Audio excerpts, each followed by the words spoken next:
You heard Speaker Boehner right there. He is not going to put a clean vote for a clean government funding resolution on the floor, not going to put a vote for a clean debt limit extension on the floor unless the Democrats start to negotiate.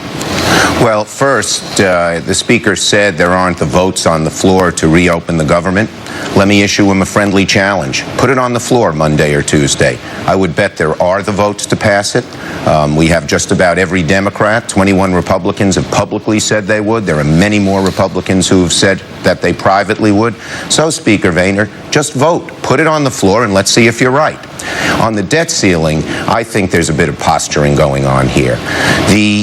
To have us default could, and there's a pretty high chance, send us into a recession deeper than the one in 2008, George, for a very simple reason.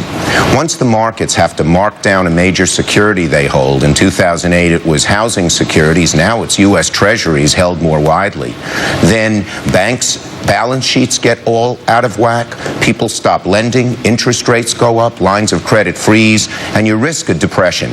I believe Speaker Boehner will not do that when push comes to shove. But isn't the posturing, Senator, on both sides, perhaps? I mean, the president's saying at this point that negotiating over the debt limit is worse, the consequences are worse than actual default. He's playing with fire there, isn't he?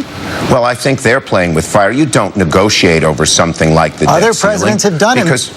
No, the one time that it was really done in this kind of way, not just, well, it was a deadline and you had to decide abortion or something else, was in 2011.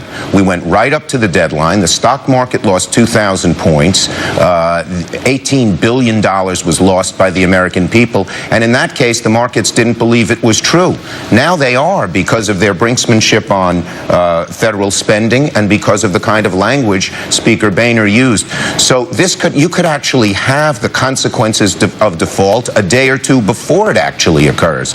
This is playing with fire, and we are happy to negotiate, but we want to negotiate without a gun to our head. Speaker Boehner comes in and he says basically, it's sort of like this. Someone goes into your house, takes your wife and children hostage, and then says, let's negotiate over the price of your house. You know, we could do the same thing on immigration.